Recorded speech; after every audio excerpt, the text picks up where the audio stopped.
Existem algumas doenças no sangue que podem aumentar a chance de uma pessoa ter má circulação e trombose, são as chamadas trombofilias. Você já ouviu falar de algumas delas? Deficiência no fator 5 de Leiden, proteína C, proteína S, antitrombina, protrombina, mutação no gene MTHFR. Então vamos falar sobre todas essas alterações hoje, o que fazer, quando se preocupar, se precisa ou não tomar remédio, se é uma sentença de morte, uma coisa ruim, enfim. Vamos falar todos os mitos e verdades por trás das trombofilias nesse vídeo de hoje. Eu sou o Dr. Antônio Casselli, médico especialista em cirurgia vascular e angiologia, e se você se interessa por assuntos relacionados à circulação, se inscreve no canal, ativa as notificações clicando no sininho, porque dessa forma você garante que não vai perder nenhum dos nossos próximos vídeos, você vai ser avisado sempre que tiver uma novidade aqui. Já aproveita e clica no gostei. Quando você faz isso, você impulsiona esse nosso vídeo, nós alcançamos mais pessoas com informação de qualidade e você nos ajuda até mesmo salvar vidas contra a má circulação e contra a trombose. Como de costume, os nossos vídeos são retirados de dúvidas que vocês deixam nos comentários, então se você já tem alguma pergunta, já corre aqui embaixo no vídeo e deixa um comentário para mim. E o nosso time selecionou a seguinte dúvida para hoje: a alteração no gene MTHFR é considerada trombofilia? Tive 2 tromboses e essa foi a única alteração identificada. Vamos falar um pouquinho nesse vídeo de hoje então sobre as trombofilias. Trombofilias são uma série de condições médicas que aumentam a tendência do sangue de coagular de forma excessiva, levando à formação de coágulos sanguíneos em veias e artérias em locais indesejados. Esse processo pode resultar em uma ampla variedade de complicações graves, por exemplo, se você tiver uma trombose nas veias da perna, ou, por exemplo, coágulo nos pulmões, como na embolia pulmonar, ou até mesmo alteração nas artérias do cérebro, levando ao AVC, ou nas coronárias, o ataque cardíaco. Então, trombofilias são doenças que desenvolvem no sangue. E existem 2 tipos de trombofilias: aquelas que são as hereditárias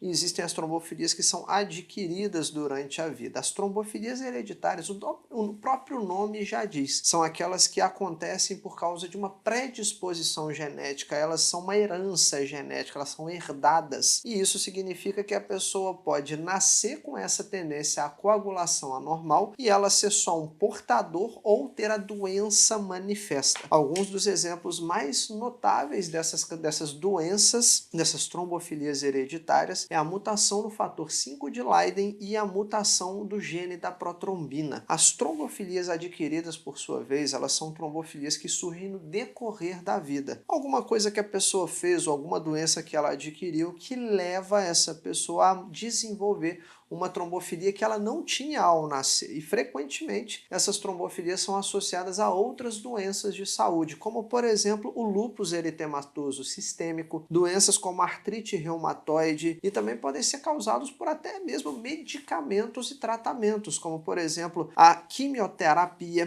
terapia de reposição hormonal. Então são trombofilias que são adquiridas por causa de algumas situações do dia a dia. A mutação do fator 5 de Leiden é a trombofilia, uma das mais comuns, e foi descoberta na cidade de Leiden, na Holanda, em 1994. A mutação do fator 5 ela é causada por conta de uma má formação genética hereditária e é o tipo mais comum de trombofilia. Ela normalmente acontece quando uma mutação específica altera como o fator 5 ele é desativado, e assim a gente tem um distúrbio na cascata de coagulação, tornando a coagulação sanguínea mais prolongada. A coagulação, pessoal, é a propriedade do sangue que ele tem de não ficar muito grosso nem muito ralo. Se ele fica muito ralo, a pessoa pode sangrar. Se ele fica muito grosso, ele fica tendendo a formar coágulos sanguíneos. Então, raramente essa mutação afeta as artérias. Normalmente é um problema nas veias. E um segundo tipo comum de trombofilia é a deficiência de antitrombina. Essa trombofilia foi descoberta em 1960 e a antitrombina é uma proteína que ajuda a controlar a coagulação, que, como eu te disse, é aquele balanço entre o sangue ficar muito grosso ou muito ralo, e a deficiência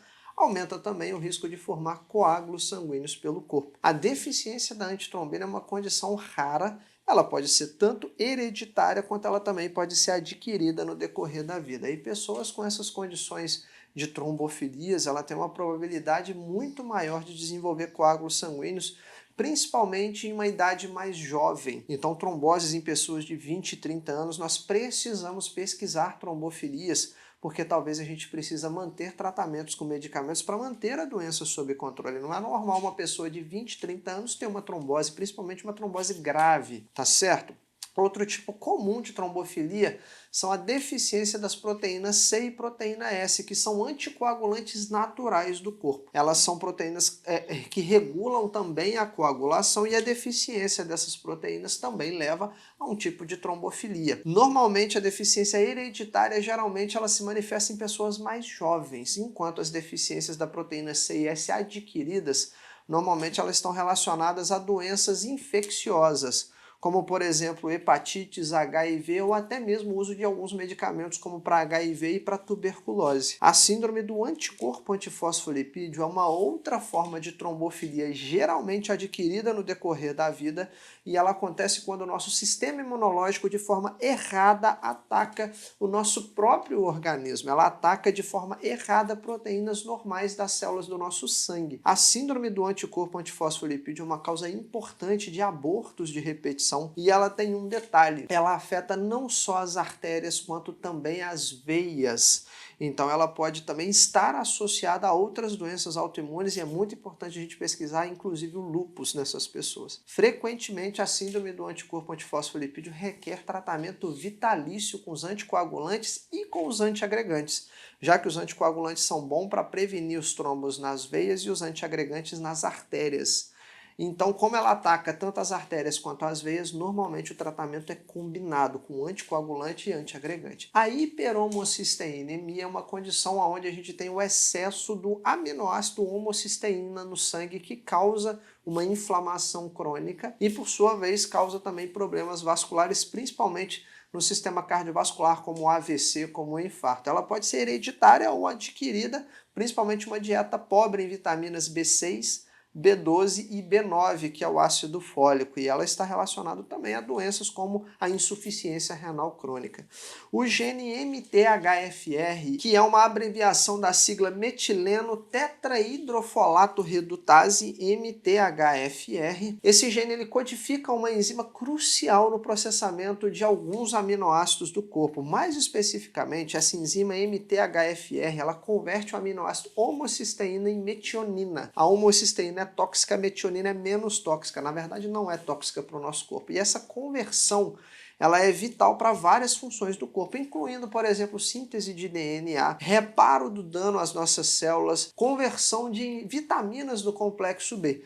Então, as mutações mais comuns, mais estudadas do gene MTHFR são a mutação do tipo C677T e a mutação A1298C. Essas mutações, na verdade, elas podem reduzir a eficiência da enzima MTHFR, levando ao aumento dos níveis de homocisteína no sangue. E essa condição é conhecida como hiperhomocisteinemia. Essa doença hiperhomocisteinemia, ela pode estar associada a um risco aumentado de formar coágulos sanguíneos. É um tipo de trombofilia. Então, pessoal, toda vez que a gente tem uma pessoa com a mutação do gene MTHFR, a gente tem que lembrar se ela é uma portadora ou se ela tem a doença manifesta. Se ela tem níveis elevados de homocisteína, aí ela tem sim uma trombofilia em atividade e risco aumentado de coágulos sanguíneos. Se ela é só uma portadora, aí provavelmente os níveis de homocisteína estando normal, ela só vai ter o risco de transmitir para sua prole, para os seus filhos. É importante a gente lembrar que a mutação por si só,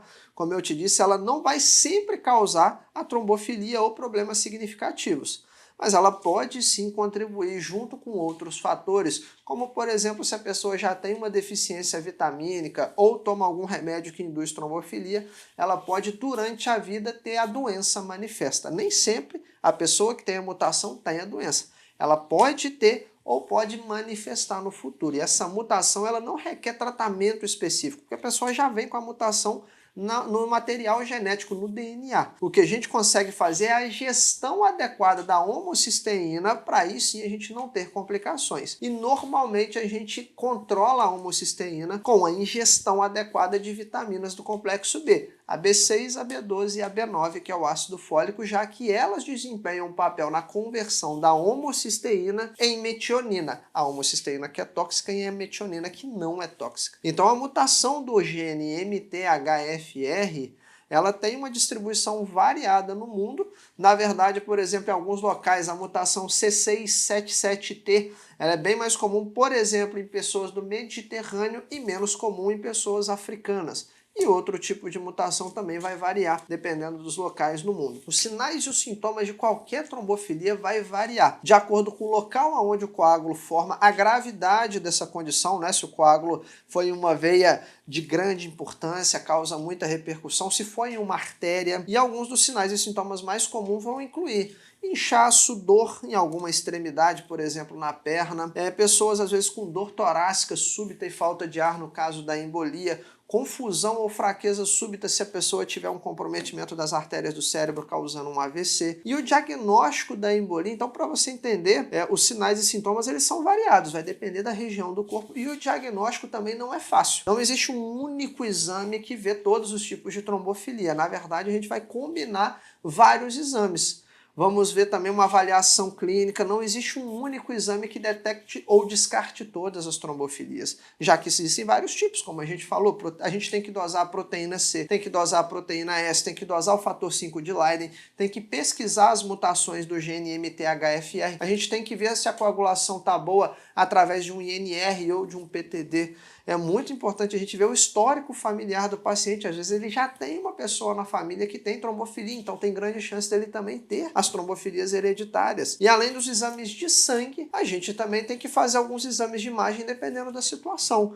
Às vezes eu estou suspeitando de uma trombose na perna, um ultrassom com Doppler costuma ser suficiente. Se eu já estou suspeitando de um AVC ou um infarto, talvez uma angiotomografia vai ser melhor que um ultrassom com Doppler. Então, trombofilia é uma doença meio que variável, tanto a pesquisa, quanto o diagnóstico, quanto os sinais e sintomas, porque depende muito da região do corpo acometida. E o tratamento, por sua vez, vai envolver estratégias para prevenir a formação de coágulos sanguíneos ou para tratar se a pessoa já tiver a trombose propriamente dita. Isso vai incluir, como eu te falei, anticoagulantes e algumas vezes antiagregantes. Os anticoagulantes como a varfarina, a rivaroxabana, que é o Xarelto e o Eliquis, eles são bons para doenças nas veias, para trombos venosos. E os antiagregantes como o Aécio, o clopidogrel, a ticlopidina, prasugrel, ticagrelor, todos eles são bons para as artérias, para prevenir AVC e infarto, que são tromboses arteriais. Todos esses medicamentos que interferem com a coagulação, eles devem ser monitorados cuidadosamente por um médico, para garantir que a dose está adequada para você, para evitar efeitos colaterais, como, por exemplo, sangramentos. Em resumo, pessoal, as trombofilias elas são condições médicas complexas que exigem atendimento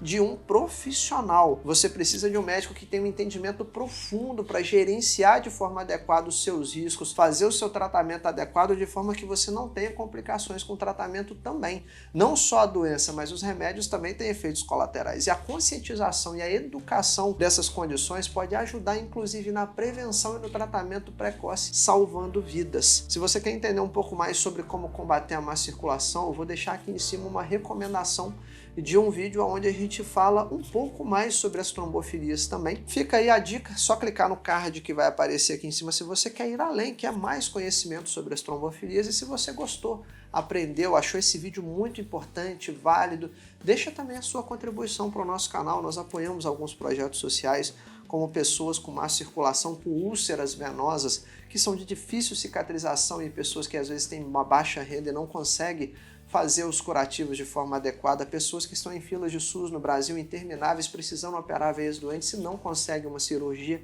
Então, se você puder, clica aqui embaixo no botão valeu demais e deixa a sua contribuição para o canal.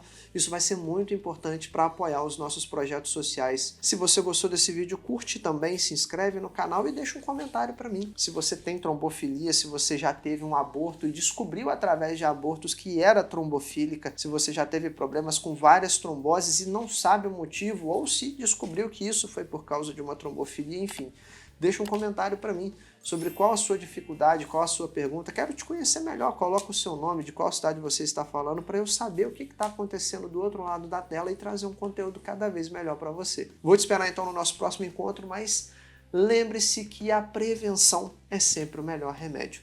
Até o nosso próximo vídeo, te espero lá.